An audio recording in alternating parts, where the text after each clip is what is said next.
আরে বা, তোমাদের দুজনে ক্লাস টেস্টের রেজাল্ট চলে এসেছে। হ্যাঁ মা। আন্টি আপনি আগে আমার রেজাল্ট দেখুন। না মা, তুমি প্লিজ আগে আমার রেজাল্ট দেখে নাও। লাকি 59 পেয়েছে।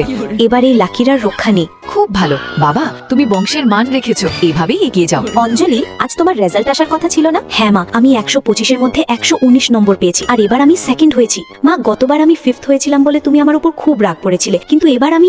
লজ্জা লাগে না? একে তো সেকেন্ড হয়েছো, তার উপর আবার দাঁত বের করে হাসছো। আমি তোমায় বলেছিলাম না যে ফার্স্ট হতে পারলে তবেই মুখ দেখাবে? কুত্তি, তোর থেকে রাগিনীর মেয়ে অনেক ভালো। তোমরা দুজন অনেকক্ষণ ধরে পড়ছো, এক কাজ করো, একটু বিরতি নাও। মা, একটা পেঁপে কেটে নিয়ে এসো না প্লিজ। ঠিক আছে, আমি এক্ষুনি কেটে নিয়ে আসছি।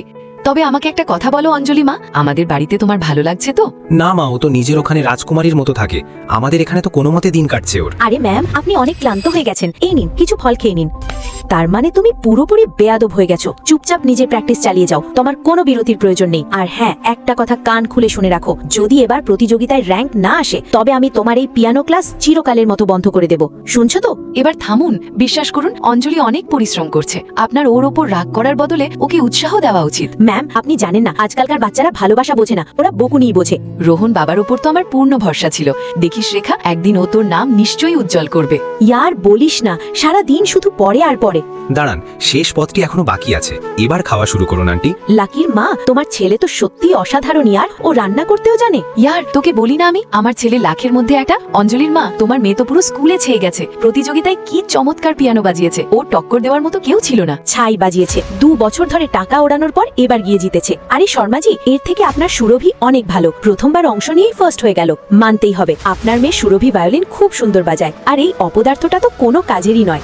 লাকি বাবা, তুই এত ভালো পারফর্ম করেছিস, বল তোর কি চাই? বাবা, আমি তো টপ 10-এর মধ্যেও আসিনি, আর আপনি আমাকে উপহার দিতে চাইছেন? ওহো ইয়ার, কেন নয়? তুই পড়াশোনা ছাড়া বাকি সবকিছুতে সেরা, তবুও তুই আমাদের খাতিরে এত পরিশ্রম করে পড়ছিস, আমাদের তোর ওপর গর্ব হয় অপদার্থ।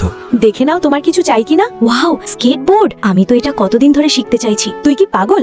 একদিকে পিয়ানোতে আমার টাকা জ্বালাচ্ছিস, আর এখন আবার স্কেটিং শেখার নতুন ভূত মাথায় চেপেছে। পড়াশোনাতেও ভালো নস, আর অন্য কিছুতেও না, শুধু মাগনার টাকা ওড়াতে জানিস। কুত্তি, নিজে কি দেখছিস? তোর সাথেই কথা বলছি। অঞ্জলি মা, কোথায় হারিয়ে গেলে? মা, এই নাও, দুধ খেয়ে নাও, তোমার ভালো লাগবে। ও, আপনাকে ধন্যবাদ।